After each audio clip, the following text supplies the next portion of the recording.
اللہم صلی علی سیدنا محمد صلی اللہ علیہ وسلم۔ آج کے اس درس میں ہم ایک حدیث قدسی کو دیکھیں گے، اور اس حدیث قدسی میں اللہ سبحانہ وتعالی نے جنت کا حال بیان کیا ہے۔ یوں تو اس ضمن میں کئی 100 حدیث ہیں، لیکن ہم اس حدیث کو لیں گے۔ ایک تو یہ کہ یہ حدیث قدسی ہے، اور حدیث قدسی وہ ہوتی ہے کہ حدیث میں اللہ کا ارشاد آئے۔ عموماً اللہ کا ارشاد تو قرآن میں آتا ہے، لیکن اگر حدیث میں آئے تو یہ حدیث قدسی ہوتی ہے، اور یہ حدیث تمام حدیث میں سب سے اعلیٰ درجے کی حدیث ہوتی ہے۔ اور دوسرا یہ کہ یہ جو حدیث میں آپ کے سامنے پیش کر رہا ہوں، یہ متفق علیہ حدیث ہے، اور متفق علیہ حدیث وہ حدیث ہوتی ہے جس کو امام بخاری اور امام مسلم دونوں نے روایت کیا ہو، اور صحیح احادیث کے زمرے میں یہ سب سے اعلیٰ درجے کی حدیث ہوتی ہے۔ اور جب صحیح حدیث کہا جائے تو اس کا یہ مطلب نہیں ہوتا کہ اس کے علاوہ جو غیر صحیح حدیث ہیں وہ غلط ہیں، معاذ اللہ، بلکہ صحیح ایک درجہ حدیث ہے جس سے مراد یہ ہوتی ہے کہ سب سے اعلیٰ درجے کی حدیث۔ سو متفق علیہ صحیح احادیث میں سب سے اعلیٰ درجے کی صحیح حدیث ہوتی ہے۔ اس حدیث کو روایت کرتے ہیں حضرت ابو ہریرہ رضی اللہ تعالی عنہ، اور کہتے ہیں قال رسول اللہ صلی اللہ علیہ وسلم، کہ اللہ کے رسول صلی اللہ علیہ وآلہ وسلم نے کہا، قال اللہ تعالی، کہ اللہ فرماتا ہے۔ تو اب یہ حدیث قدسی ہو گئی، کیونکہ حضور نے کہا کہ اللہ نے کہا ہے، تو اب یہ حدیث قدسی ہو گئی کہ آگے جو الفاظ آ رہے ہیں وہ اللہ کے الفاظ ہیں۔ اعددت لعباد الصالحین، میں نے تیار کر رکھی اپنے صالح بندوں کے لیے کیا؟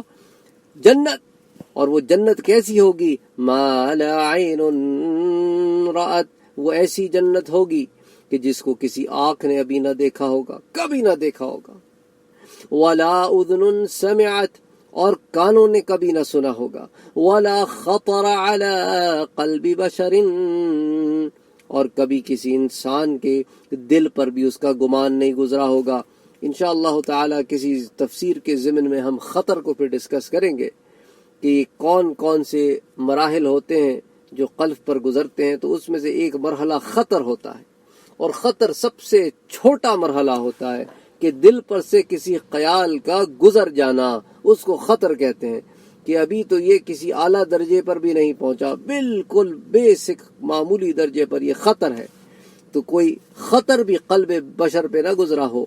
وَأَقْرَؤُوا وَإِن شِئْتُمْ، تو قرآن کی آیت پڑھ لو اگر تم چاہو۔